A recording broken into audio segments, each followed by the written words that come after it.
Bonjour à toutes, bonjour à tous. Ah, je vais faire mon Frank Ropers. Vous prenez de la chambre à air, je ne sais pas si on en trouve encore, hein. Puis vous travaillez sur l'isométrie, sur les triceps, sur les biceps. Vous tirez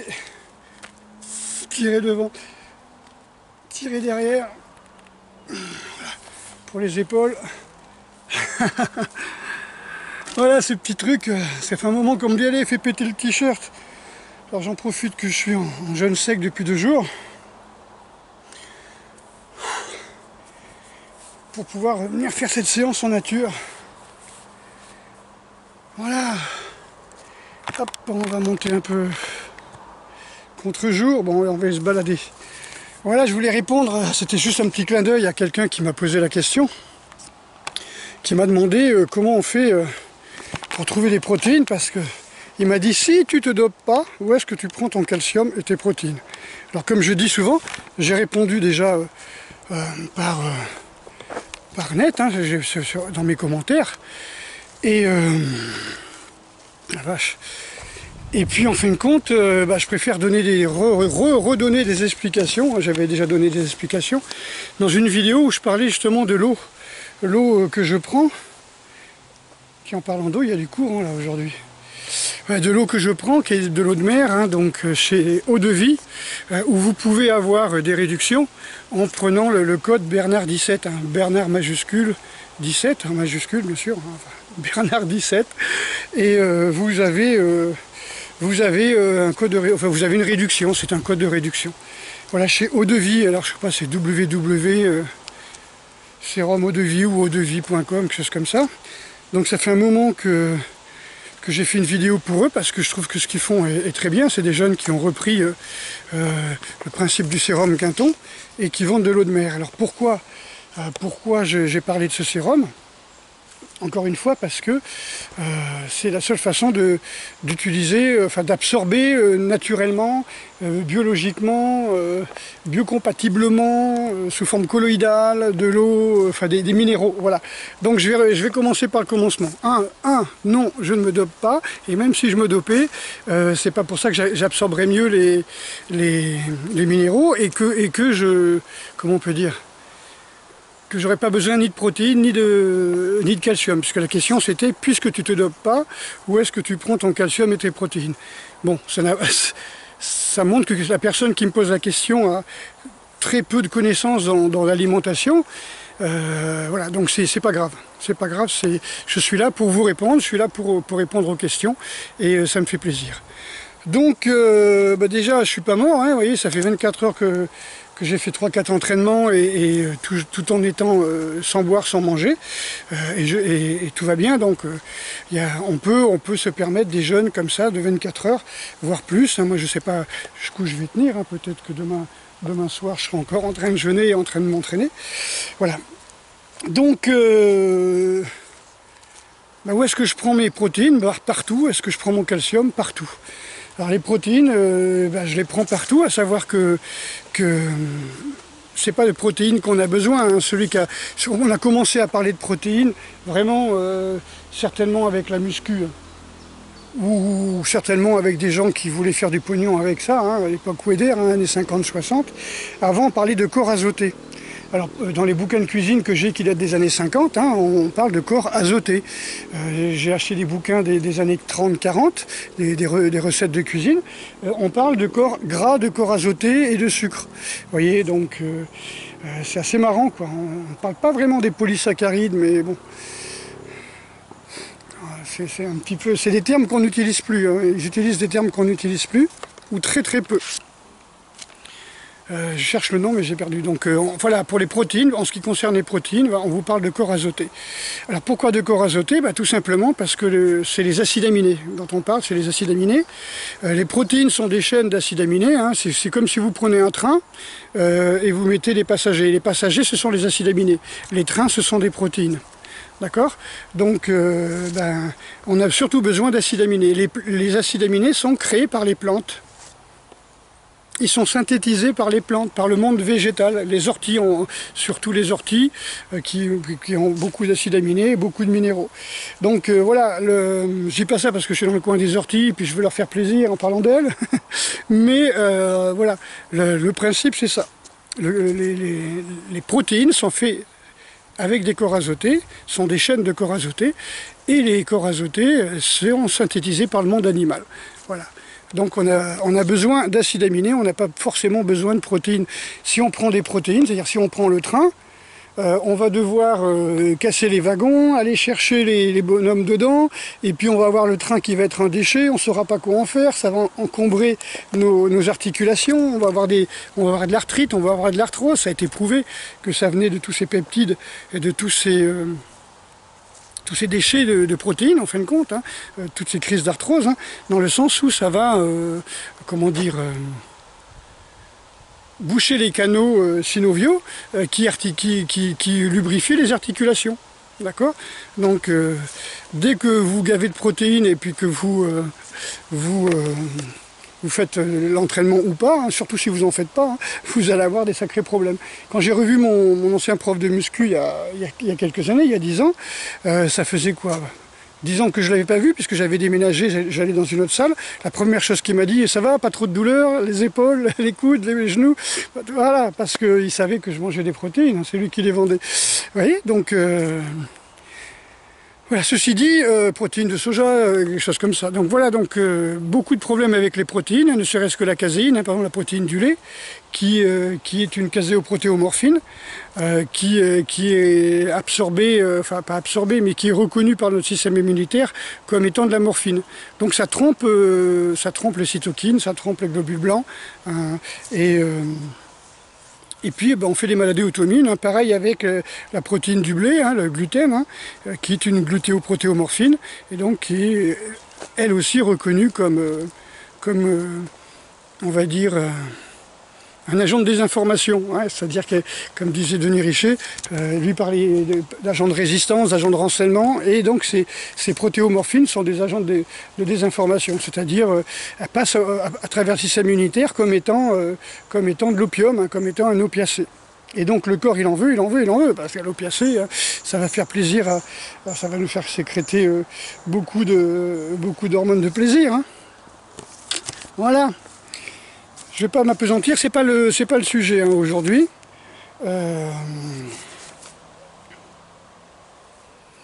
Voilà, donc on a besoin d'acides aminés, donc on a besoin du monde végétal. Hein. Il n'y aurait pas de monde végétal, il n'y aurait plus de vie sur Terre, hein, je veux dire, il n'y aurait pas d'animaux. Donc les animaux qui sont des carnivores, comme les lions, comme les loups, hein, qui ont des intestins très courts, qui ont des crocs, qui ont des grosses griffes, qui peuvent manger la viande crue, déchirer la peau, enfin le cuir, hein, quand c'est des animaux, on dit le cuir à ce niveau-là, déchirer le cuir des animaux et pouvoir manger comme ça cru les viscères à moitié pourris. Et pour un vrai prédateur, pour un vrai carnivore, plus la viande est pourrie, plus elle est bonne, plus elle va attirer. Nous, personnellement, moi si tu me files de la viande pourrie, même du poisson pourri ou des œufs pourris, hein, parce que je mange du poisson cru avec mes élèves, enfin, avec les stagiaires quand ils viennent, hein, donc c'est à peu près une fois par mois que je mange des sushis. Et parfois des œufs, hein, donc ça me fait pas un totem de protéines. J'ai pas plus de 20 grammes à 40 grammes maximum de protéines par jour, là où les culturistes sont persuadés qu'ils ont besoin de 200 à 400 grammes, c'est pas grave. Il y en a un sur son lit d'hôpital, il expliquait ça, hein, qu'il avait arrêté la muscu parce que son médecin lui avait dit qu'il ne pouvait pas prendre plus de 60 grammes par jour, c'est-à-dire 3 fois 20 grammes par repas, par jour. Hein, c'est-à-dire que dès le moment que vous dépassez les 20 grammes de protéines dans le repas, bah, vous allez niquer vos reins, vous allez niquer votre foie et puis vous allez pisser votre calcium, parce que c'est tellement acide de dépasser les 20 grammes de protéines que le corps va sacrifier ses minéraux pour désacidifier le corps. L'acidification est comme on peut dire, c'est une menace de mort pour le corps, hein, c'est très dangereux. être suracidifié. Hein. Vous perdez les cheveux, perdez les dents, perdez les tendons, enfin, c'est-à-dire vous avez des tendinites, vous avez des caries, vous avez une calvitie, quoi. Comme beaucoup de gens qui se surentraînent. Alors évidemment, si vous êtes shooté, si vous prenez des hormones de croissance, la testo, des stéroïdes anabolisants, bah, évidemment vous allez absorber, vous allez mieux absorber, vous allez prendre le double de protéines si vous voulez, c'est pas un problème. Enfin, ça vous niquera quand même les reins, mais vous assimilerez mieux ces protéines-là. Il y aura toujours le problème de suracidification de toute façon, puisque le fait de prendre des anabos vous permet de vous entraîner beaucoup plus, mais pas de désacidifier. Alors il y a des techniques, il y a des possibilités, tout en prenant certainement des trucs, hein, des anabos, de se, comment dire, de ne pas s'acidifier le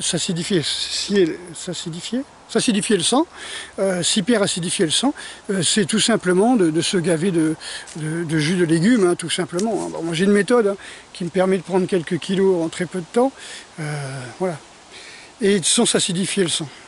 J'ai quelques personnes qui me témoignent d'avoir perdu 30 kilos en très peu de temps en suivant ma méthode de nutrition, et puis d'autres qui ont pris jusqu'à 10 kilos de muscles, on va dire, du fait qu'ils n'avaient jamais fait de muscu. Donc c'est ce qu'on appelle le principe du débutant, hein, où quelqu'un qui ne fait pas de muscu, qui commence, il explose.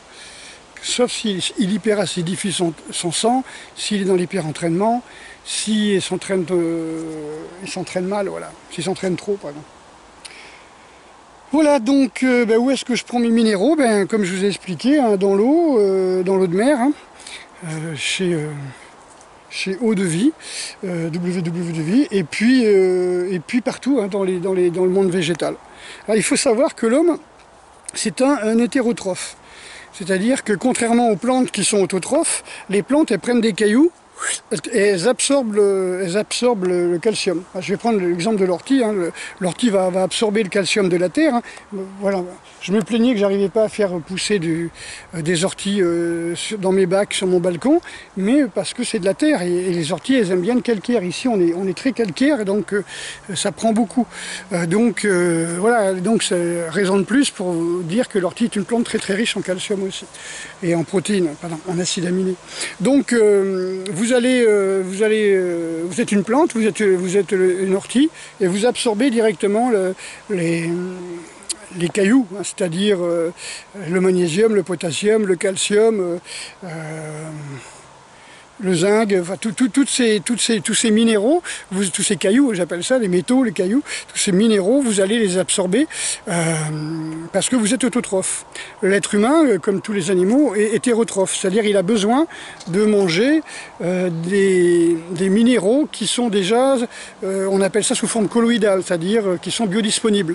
Si je mange des cailloux, à part niquer les reins, avoir du calcium circulant dans le sang, des morceaux de calcium circulant dans le sang, hein, autant bouffer de la craie comme quand on était enfant, enfin ma génération du moins, et puis se retrouver avec un AVC tout simplement parce que tout ce calcium circulant, hein, comme le calcium des fromages et des produits laitiers, ce calcium circulant qui vient du lait va vous boucher les artères parce qu'il va se coller au cholestérol qui est là pour réparer vos artères. Par exemple, vous fumez, vous buvez, vous avez le sang hyperacide aussi, ça va rendre vos artères et vos veines de plus en plus fines par hyperacidification, et bon, il y a plein d'autres problèmes qui risquent de se mettre là-dessus, mais voilà, vous allez sécréter du cholestérol pour pouvoir vous, comment dire, pour pouvoir réparer comme une rustine. Hein. Je vois un truc, je me dis qu'est-ce que c'est que ce truc? Je savais pas qu'il y avait des crabes d'eau douce ici. Ouais. Donc voilà, donc c'est les oiseaux qui doivent aller chercher des crabes et les bouffer ici. Donc oui, parce qu'il y a des plumes partout. Pourquoi je vous parle de ça? Tout simplement parce que on a besoin de plantes pour pouvoir absorber les minéraux, c'est là où on les trouve. Voilà. Nous ne pouvons pas prendre les minéraux sous forme cailloux. Vous prenez de la craie, vous l'écrasez, vous prenez du calcaire, vous l'écrasez, vous mangez. Vous polluez votre sang, hein, je pense pas je pense pas qu'on puisse faire grand chose avec ça. Et tous les minéraux qui sont dans l'eau que vous prenez, hein, de l'eau de boisson, c'est du caca. Hein. Quand vous prenez de l'eau très minéralisée, vous bousillez beaucoup votre corps parce que l'organisme ne peut pas absorber ça. Il lui faut des minéraux sous forme colloïdale, biodisponibles. Et on l'a dans l'eau de mer parce que ces minéraux ont déjà été digérés par le plancton. Donc c'est biodisponible. Et dans les plantes parce que, encore une fois, les plantes ont déjà prédigéré, on va dire, ces minéraux. Alors on dit par exemple, hein, je vous l'avais dit, hein, la lumière frappe le sol et se transforme et les ondes, hein, donc lumière, onde, information si vous voulez, frappe le sol de la planète et se transforme en cailloux, hein, c'est-à-dire en minéraux. Hein, on sait bien que le quartz c'est un support d'information. Je dis ça comme ça, je dis rien. Donc vous prenez la plante prend ces minéraux, les absorbe et vous mangez les plantes et vous les absorbez. Ce qui fait dire que les minéraux, enfin les plantes sont les fantômes des minéraux et nous on est les fantômes des plantes. Voilà. C'est-à-dire on est la génération. Voilà. Et après qui est-ce qui va nous manger? Qui est notre prédateur? Le temps? Tiens, en parlant de ça, j'ai été bloqué non-stop. Je vous assure que quand vous êtes en jeûne, c'est comme ça, vous faites beaucoup de méditation, vous faites beaucoup d'exercices, vous mettez sur Internet, tout va bien. Et dès le moment que je commence à parler des réseaux satanistes, pédosatanistes, à partir de là, c'est fini, quoi. Je suis bloqué. Je peux passer une heure et demie sans avoir Internet. Je ne sais pas ce qui se passe. Je peux rester 24 heures sur Internet sans en parler. Ah, voilà de la visite. Bonjour.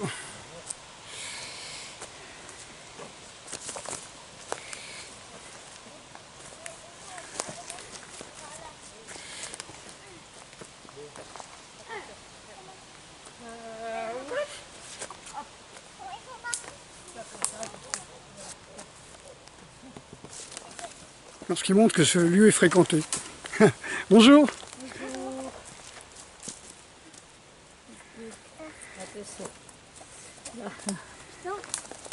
Allez-y, je ne bouge pas.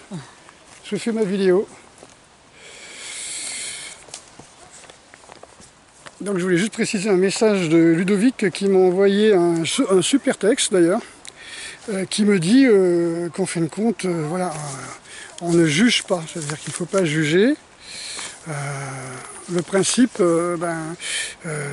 qu'il faut avertir. Donc il explique bien que, par exemple, quand je parle des alcooliques, quand je parle des fumeurs, je ne les juge pas et que je les avertis, que je les exhorte à se reprendre en main. Donc non, je vous exhorte à vous reprendre en main avec cette patience inlassable et ce souci d'instruire dont parlait l'apôtre Paul. Alors là, il faut voir à Timothée, 2 Timothée 4.2, donc ça c'était marqué sur les textes. Hein. Donc c'est donc l'apôtre Paul qui parlait de cette patience inlassable et ce souci d'instruire, hein, donc toujours ne jamais juger mais toujours à demander, soutenir les plus faibles et encourager les craintifs, hein, encourager les craintifs à bouger, à réagir, les tièdes à se réchauffer, hein, d'accord, à bouger quoi, voilà. Hein, donc et toujours dans ce texte, il expliquait que les gens qui s'en foutent, qui disent non, c'est pas grave, laisse-les tranquilles, laisse-les dans leur coin, c'est pas grave, toi, du genre, il n'y a pas de place pour tout le monde au paradis, laisse-les tranquilles, voilà. Donc, en fin de compte, c'est déjà faire une erreur, vous voyez, c'est-à-dire dès le moment qu'on commence à laisser les gens dans la merde quelque part, hein, eh ben c'est déjà un jugement. C'est déjà un jugement, ça veut dire qu'on juge ces personnes incapables ou indignes d'être pris, sauvés ou même conseillés. C'est-à-dire qu'on ne veut plus les soutenir, on ne veut pas les aider, on ne veut pas les encourager parce qu'on pense que ces personnes-là sont indignes. Donc c'est déjà un jugement. Donc ne pas juger, c'est quand on veut aider les gens, on ne les juge pas. Ok, bon bah écoutez, j'ai fait ma vidéo, là il y a du monde, alors je vais couper, je regarde si j'ai bien tout noté. Ok, à bientôt.